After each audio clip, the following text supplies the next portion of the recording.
أعوذ بالله من الشيطان الرجيم بسم الله الرحمن الرحيم الحمد لله رب العالمين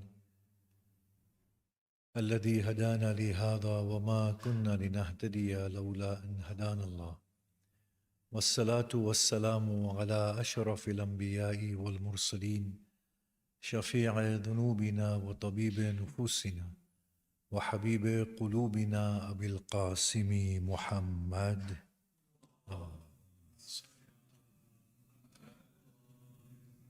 وآله الطيبين الطاهرين المعصومين وأصحابه المنتجبين ومن تبعهم بإحسان إلى قيام يوم الدين. بسم الله الرحمن الرحيم. رب اشرح لي صدري ويسر لي أمري واحلل عقدة من لساني يفقه قولي. أما بعد، السلام عليكم جميعا ورحمة الله وبركاته. أعظم الله أجورنا وأجوركم. بسم الله الرحمن الرحيم. Imam Ali and God. If we look at the scriptures that came before Quran, and indeed if you look at the verses of the Quran, we will find God being depicted at several levels in different ways. The name Allah is not being used consistently if you examine the verses of the Quran very accurately. And then of course there is nuance between Allah and Rabb, between Huwa and Ana. So we are seeing that in many verses God displays human-like characteristics. God is pleased, God is displeased. In some verses, there is almost a sense of anthropomorphism. Why did you not prostrate to the one I created with my two hands? Or, Alal Arsh Istawa, he ascended upon the throne. So by reading the Quran, we get this picture of God that is not consistent. And of course, there's a variety of points of references as well. But we are accustomed to thinking of it all as God. And of course, the previous scriptures accentuate the problem even further.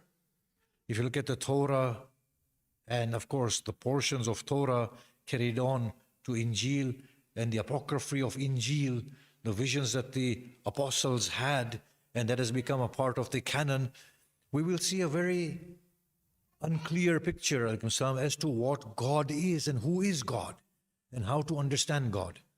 Now, if you look at the Quran, I just want to show today how important the being of Ali ibn Abi Talib is to understand the central message of Tawheed and what God is, that how pivotal Imam Ali has been. So if you look at the Quran, on the one hand, you see this verse, Lam yakul lahu kufuwan ahad. There is nothing like him. And then if you look at the beginning of the surah, Qul huwa Allah. You see, and this is the amazing part of the Quran. When Jibreel, Ruhul Amin, Nazalahu Ruhul Amin. So if it's Ruhul Amin who's come with the Quran, or if it's Jibreel and if they are the same thing, we don't know. We need to examine this very thoroughly.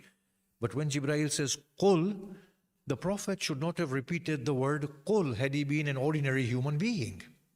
Had it been me, I would never have said say, because I would know that the instruction says to me, not to the people at large. But he was such a fine-tuned, untarnished medium, the Blessed Prophet. He was very untarnished. As soon as he felt the wahi has come, he would speak it out. Qul, Qul. So he is very extremely loyal to the revelation. In any case, Qul huwa, say he. Now huwa is a state of the unknown. Qul huwa, say he. Now comes a description, Allah. Say he, the unknown is Allah.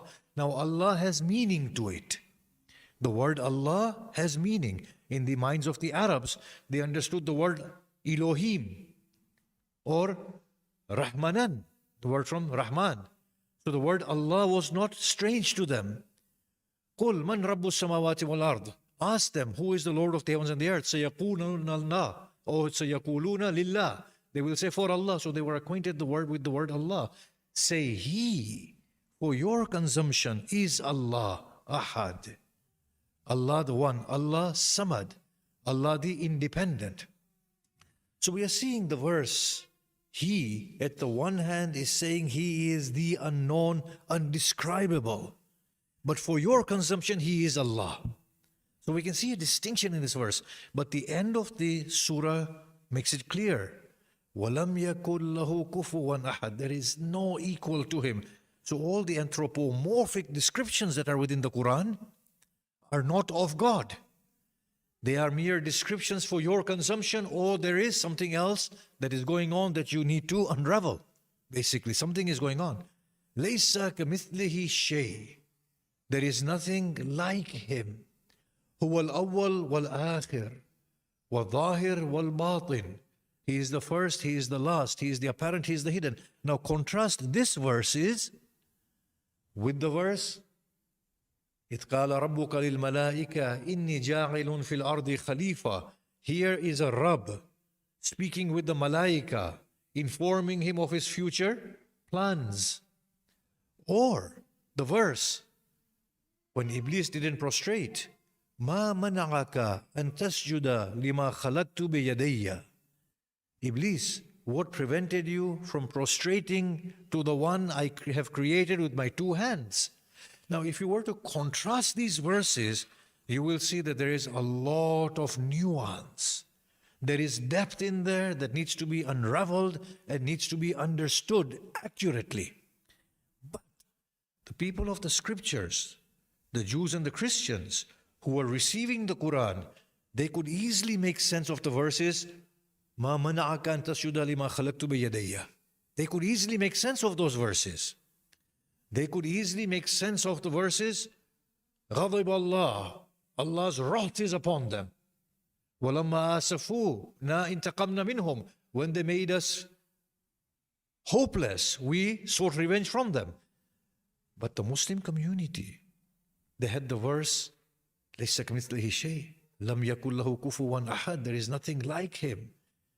There is no equal to Him. Now, the Quran is not clearly in one place giving a description of God as God and trying to reconcile whatever else is there. It expects the Blessed Prophet and the divine guides to explicate this. Had Imam Ali or a figure like Imam Ali not been around, I personally feel someone like me would have never understood the God of the scriptures from the scriptures. At the level of the heart, we can intuit God, a beautiful, perfect God, but not from the scriptures because it is very complex. Now here comes Ali and the phenomenal way in which he explains God and His children after Him.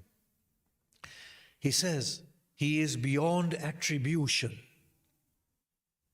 God cannot be confined by an attribute, for as soon as you attribute Him, you are holding Him as other than the attribute which is being predicated. God is living. We are saying God is, and living is God. He's saying no, God and life is one and the same thing. You cannot attribute Him because the process of attribution admits to duality. Now, when you look at this approach of Ali ibn Abi Talib, he is talking of God as an overwhelming truth and reality. Further on, he explicates, if you were to say, where is He? Now, I think this is in reference to the minds that might have had this notion, Al Arsh istawa, that Allah subhanahu wa ta'ala ascended upon the throne. He said, if you were to say where, then indeed you have located Him. And if you have located Him, then He is less than Allah subhanahu wa ta'ala. He cannot be God. And you are ignorant of Him in its entirety. So he is denying features for God. The beautiful way he progresses in the variety of his sermons. I just want to conclude with this first before I go on to the others. He said He is with everything. In 3 or 4 places he says this. He is with everything but not physically touching anything. He is other than everything, but there is no physical distance between him and anything. Now the phenomenal understanding that he is bringing of God, imagine. With everything, yet not in terms of physical proximity. Other than everything, yet not in terms of physical distance. Isn't that amazing? Because he is here at this point, leaving no room for other than Allah. He's saying there is nothing but God. Wal awwal wal akhir wal zahir wal batin. If you want to locate anybody, try and locate yourself. Don't try and locate God. When is he within anything that he can be confined? And when is anything devoid of him that he is not there? What phenomenal words are these that he uses? Now the way he reconciles, he says, well, he created the heavens and the earth through a process. But this process was not needed by him.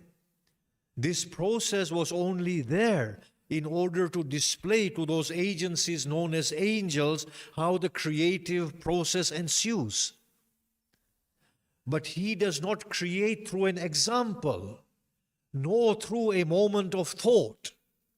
He does not need any tools or instruments through which he acts. He hears but not through ears. He sees but not through eyes. He knows of all things.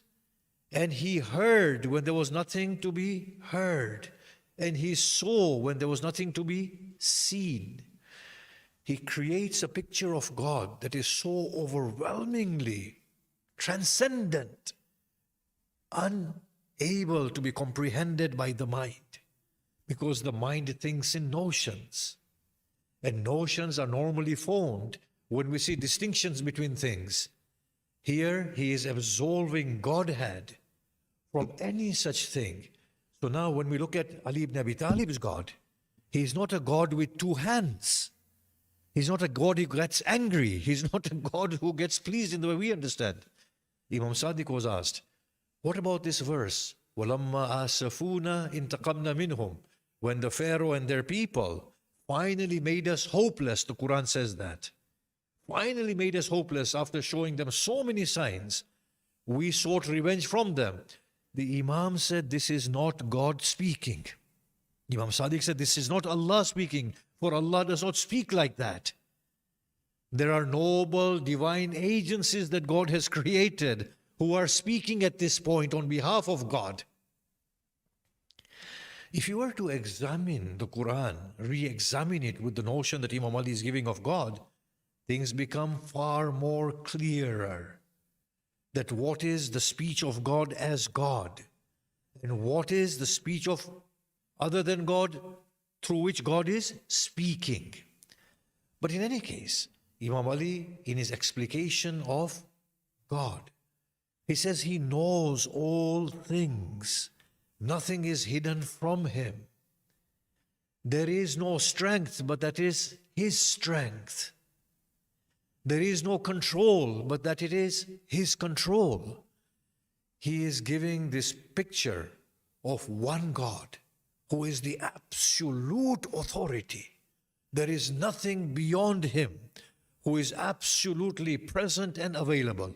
He says in one place, how can you confine him to the arsh when he is nearer to you than your jugular veins?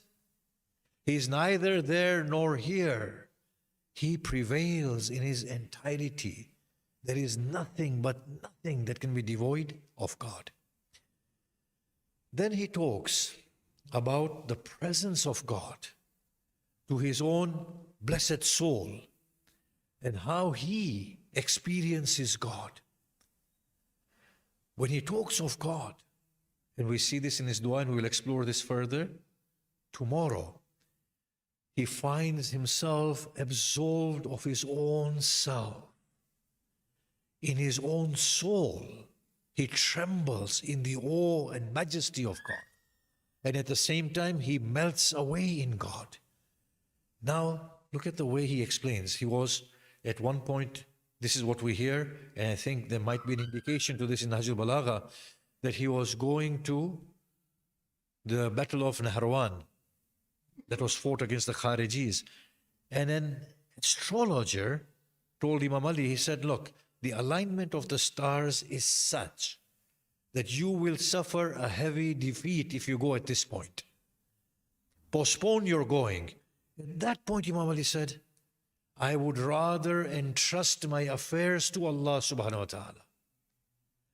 For I believe He is the controller of destiny. If He has destined something, it will come to pass. And if anybody can change destiny, He is the only one who can change destiny. Isn't that amazing? He came back, and the Kharijites suffered a heavy defeat, and he lost only a handful of his soldiers. The astrologer said, henceforth, I leave my vocation of astrology. The way in which he understands God and the absolute mastery of God is amazing. He is going to the mihrab on the 19th. This is a hadith I've read. Imam Hassan hears from Bibi Kulthum that their father was extremely restless and perturbed on that night, announcing his own murder and assassination. He said, "Oh Father, I hear you pronouncing your own fate to come on this night. Why so?" He said, "I've had a dream that Jibreel came and he had 2 stones in his hands and he crushed them together. He sat on top of the Kaaba and the splinters of these rocks went and fell in every household within Kufa." He said, "What be the meaning of this dream, O Father?" He said, "If this dream is true, then it means I will be put to death, and the grief shall fill every heart within Kufa." He said, "O Father, then advance not towards the mosque. Allow me to go." Imam Ali at this point recites the verse, وَمَا تَدْرِي نَفْسٌ فِي أَيِّ أَرْضٍ تَمُوتُ. No soul knows in which land it shall breathe its last. It's a premonition, O Hassan. I do not know if it's going to come to pass on this night. But if it were to come to pass on this night, can you stop the decree of God from descending if God has finalized His decree?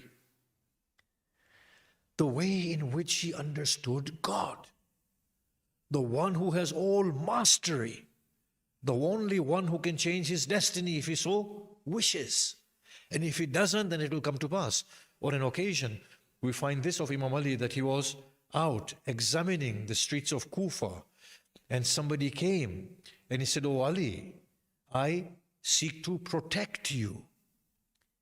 Imam Ali said, "Will you be able to protect me from the destiny of God if it has been finalized, and if it is to descend upon me?" He said, "No, O Ali." Imam Ali said, "Then leave me. There is nothing you can do for me." Salawat. This is also a part of destiny that we have to endure, okay? So just leave it to God. Just leave it to God. Don't be distracted. Yeah? So now, when we look at Imam Ali and we look at the understanding of God, we should be filled with this confidence that Allah is Allah. He is not to be found through the mind. Other than Allah is not to be feared. Look at these beautiful statements of Ali ibn Abi Talib, when he states that speaking the truth does not bring closer your death, does not curtail your sustenance, does not bring about misfortunes. For the one for whose sake you are saying the truth is the one who destines everything. Imagine how liberating this notion of God is. That, oh Allah, you are the only one who controls all affairs. If I speak the truth, no one can hasten my death, for you have appointed my death for me. Why not rely upon you and speak the truth? Oh Lord, if I speak the truth in front of a tyrant, I should be fearless in speaking the truth, with full confidence that when you are the one who destines for me, Nobody can snatch my destiny from me, my sustenance from me if you have decided to keep me alive. You will sustain me. And that wonderful story, obviously, it is the moral that we are interested in, that Ali Salamullah alayhi said at some point, that until your destiny does not cease, you will not die. And for as long as your life is written, your God will provide you with your sustenance. For as long as you are destined to live, your sustenance will not be cut short. And once your sustenance is cut short, you will die. So somebody said, "Oh Ali, what if I can construct a scenario for you in which there is impossibility for my sustenance to reach me while I'm still alive?" Imam Ali said, "Construct the scenario." He said, "What if I am in a remote room somewhere on top of a mountain and there is no recourse to me and nobody can get to me?" Imam Ali said, "How so?" He said, "What if there are no windows and there are no doors?" Imam Ali said, "Then in that case you will never die." He said, "But my sustenance can never come to me without a door and a window." Imam Ali said, "If nothing can get inside the house, then how will Malakul Maut get inside there? How will the angel of death get inside there?" He said, "The angel of death needs no door." He said, "The same God who can cause the angel of death to enter without a door can cause your sustenance to enter through the same means." So he had this understanding of God, and that's why we see Ali so brave, so righteous, so upright, because he was only focused with God. There was nothing else inside his chest. He did not have these sort of notions of God in which we bargain with God and we say to God, "I will do this and you do this in return for me." He had no notion of God in which God can be bribed or enticed. He worshipped a different God altogether. Now imagine if we can worship that God of Ali, how liberated we would become. "Oh Allah, you are the one. You are present with me. When have you ever left my side? When you are my strength, why should I fear other than you? When you give me my sustenance, why should I bend my head in humility in front of other than you? When you see what is in my chest, why should I run away from your creatures? Oh Lord, when you see me, why should I be embarrassed and afraid of your creatures? Should I not be liberated through you?" When we find that God of Ali, that is truly when we find liberation from within. This is the night in which Ali breathes his last. Amongst his wasaya were these, that he gathers his children and he says to his children that reconciliation within the community is better than praying nights of prayers, fasting days of fast, and performing pilgrimages. And we find this in also the khutbah of Imam Ali, where he said, I believe this khutbah was delivered in Siffin, when he said that Allah has given me rights over you and given you rights over me. When I give your rights to you and when you give my rights to me, we will find stability. And a sort of stability that will strengthen the community. So the stability of the community, Imam Ali says, is through reconciliation.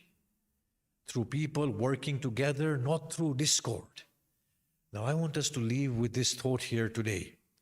What is happening between Sunnis and Shias has torn the community apart for as long as we know. All this swearing and cursing is doing us no good. Imam Ali would have been the first person to say, stop all this cursing and stop all this swearing, especially in my name. The same Imam who says, Allah Allah fi nadmi amrikum wa silah dhata baynikum. The same Imam who says this will never ordain the cursing of Abu Bakr, Umar and Uthman. He will never do it. He will never say, curse the wives of the Prophet. He was too big of a man to do these things. His chest was endowed with God and godly light. How can such a great person or his children say, curse Abu Bakr, Umar and Uthman? Where are the minds of the Shias gone? In the name of this great Muwahid and his son Hussein and his son Sadiq, these people say that they taught us how to curse and swear at the Sahaba and the wives of the Prophet. Ali says, Allah, Allah, fi nazmi amrikum wa silah dhata baynikum. Where have the minds gone? In the name of Ali and his sons, we are becoming agencies of discord within the community, the same community whose father is the Prophet and Ali ibn Abi Talib, the same community that will be led by the son of Ali, Sahib al-Zaman. I don't think the Imam al-Zamana will care for praying his arms folded or the biggest shock for the Shias will be when the 12th Imam comes and prays like this if he wants to pray like that. It makes no difference to him, this folding of arms and opening of arms. And we are cursing, and the same man said this. And then he said again, he said, let me not find you, O my children, killing the Muslims, saying, Qutila Amirul Mu'mineen. He was indicating at Uthman's death when Aisha took up arms against him with Talha and Zubair and Muawiyah, and the civil wars and strifes that they caused in Islam. He's saying to his children, let me not find you shouting out, Qutila Amirul Mu'mineen, takhuduna fi dima'il Muslimin, and partaking in the blood of the Muslims. This is the godly example of Ali ibn Abi Talib. The man was not interested in these things that we have portrayed about him. He was a godly creature. After his burial, Hassanain were coming back. I have read this in books, and it is believable that they passed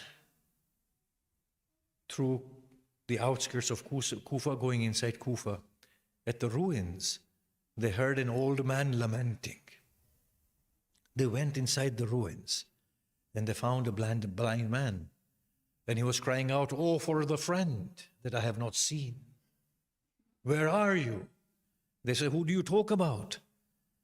He said, I ask about a friend of mine who used to come every night to me in the lonely hours of the night, and he used to feed me. What was his name? What did he look like? He said, I am blind. I did not see his features, and he never told me his name. He said, I am a slave like you of Allah. They said, explain a bit more about him. He would say, after he would feed me, he would entertain me and bring joy to my heart and my soul. They said, and? He said, and he would sit quietly and he would chant the names of Allah. And the intensity with which he would chant the names of Allah would cause the whole surrounding to sing with him in praise of Allah. Hasnain were beginning to realize who he was talking about. They said, and anything else? He said, yes. And when he would tire, he would recline against the wall and he would call out, Faqir, Jalis Faqir, Gharib, Jalis Gharib. A poor man sits with another poor man. An unknown man sits with another unknown man. They said, oh man, that was our father.